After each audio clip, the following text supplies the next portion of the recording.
Hello everyone, this is Nizam. ఆంధ్రప్రదేశ్లో ఇప్పుడు ఉత్తుత్తి బటన్లు లేవు, 100 కోట్ల పేపర్ ప్రకటనలు లేవు, అదేవిధంగా అనవసరమైన పబ్లిసిటీ లేదు. అదే గత ప్రభుత్వంలో మనం చూస్తే ఏ చిన్న పని చేయాలన్నా అందించే సహాయం తక్కువ, చేసే ప్రమోషన్ల ఖర్చు ఎక్కువ. మరి ప్రస్తుతం రాష్ట్రంలో ఇప్పుడు ఇది నేను ఎందుకు చెబుతున్నాను మీకు అంటే, చంద్రబాబు నాయుడు గారు ఏదైతే ఎప్పుడు చెబుతూ ఉంటారో మనం ఇక్కడ రాశాం, simple government, effective governance. Government ఎప్పుడు సింపుల్గా ఉండాలి, ఆ గవర్నెన్స్ ఏదైతే ఎఫెక్టివ్గా ఉండాలి. చేస్తే తెలియాలి, మనం చేస్తే నలుగురికి ఉపయోగకరంగా ఉండాలి, రాష్ట్రం అభివృద్ధి చెందాలి.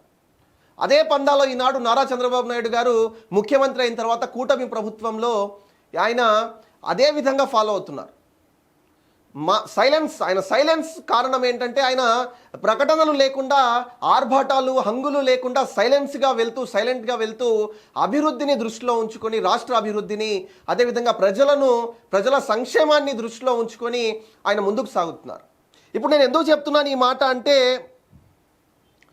మనం గతంలో చూసేవాళ్ళం, ఏదన్నా పని చేయాలంటే జగన్మోహన్ రెడ్డి ప్రజలకు డబ్బులు ఇవ్వాలంటే ఏదో ఆయన బటన్ నొక్కితే ఆయన బటన్ నొక్కితే తప్ప ప్రజలకు డబ్బులు రావు, ఆయన మెహర్బానీతో ప్రజలు బతుకుతున్నారన్న రేంజ్లో ఆయన బటన్లు నొక్కి ప్రజలకు డబ్బులు ఇచ్చేవాళ్ళు.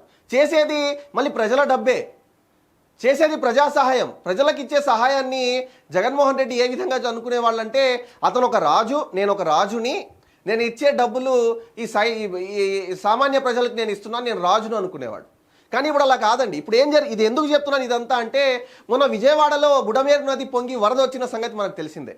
ఆ వరదలో ఎంతోమంది, కొన్ని లక్షల మందికి ఆ వరదల్లో ఇబ్బందులు, చాలామంది అనేక మంది ఇబ్బంది పడ్డారు, అనేక మంది ఇల్లులు మునిగిపోయాయి, చాలామంది పంట నష్టపోయారు. మరి వాళ్ళందరికీ నారా చంద్రబాబు నాయుడు గారు ఆర్థిక సహాయాన్ని ప్రకటించారు. మరి ఆర్థిక సహాయాన్ని ప్రకటించడమే కాకుండా దాన్ని చేసి ఆయన రైట్, ఇది చేయాలంటే, ఇది ఆర్థిక సాయం అందించాలంటే ఈ విధంగా చేయాలి, ప్రజలను ఆదుకోవాలంటే ఇది దారి, ఇంత చేస్తే తప్ప ప్రజలకు ఆ కష్టాల్లోంచి ప్రజలను బయట వేయలేము అన్న ఇదితో నారా చంద్రబాబు నాయుడు గారు ఏం చేశారంటే, కింద ఫస్ట్ ఫ్లోర్ మునిగిన ఇళ్లకు 25,000, కింద గ్రౌండ్ ఫ్లోర్ మునిగిన ఇళ్లకు 25,000, ఫస్ట్ ఫ్లోర్ ఇళ్లకు 10,000 రూపాయలు ఆయన ప్రకటించారు. అదేవిధంగా అన్ని రంగాలను కూడా దృష్టిలో పెట్టుకొని అనేక మందికి కేటగిరీ వైజ్గా కూడా ఆయన ఆర్థిక సహాయాన్ని ప్రకటిస్తూ పోయారు. ఎందుకంటే ఆ జరిగిన నష్టం చాలా ఉంది. దాన్ని పూడ్చేందుకు నారా చంద్రబాబు నాయుడు గారు, మన ముఖ్యమంత్రి వర్యులు ఎంత మేర పూడ్చగలమో ఆలోచించి అంత మేర పూడ్చేందుకు ఆయన సాయశక్తులు ఆయన కృషి చేస్తున్నారు. మరి ఈ సందర్భంలో మనము ఈ మెసేజెస్ ఏవైతే ప్రజలకు వచ్చాయో, ఈ మెసేజెస్ చూసి వాళ్ళు చాలా ఆనందాన్ని వ్యక్తం చేస్తున్నారు. చూడండి, dear customer, DBT are government payment of 25,000 credited to your account number so and so. 25,000 రూపాయలు ఏదైతే నారా చంద్రబాబు నాయుడు గారు మాట ఇచ్చారో ఆ మాట ప్రకారం ఇక్కడ వాళ్ళ ఖాతాల్లో ఆ అమౌంట్ జమ అయిపోయింది. ఇదిగోండి ఇంకో మెసేజ్ చూడండి, your account number credited 10,000 rupees on 25th September, APBS disaster management. Right, చూసారా? ఇది ఇంకొకటి చూడండి,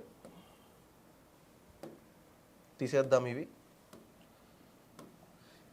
ఇది చూడండి, your account credited with 25,000 on 25th 9, 2024. ఇది నేను చెప్పబోయేది.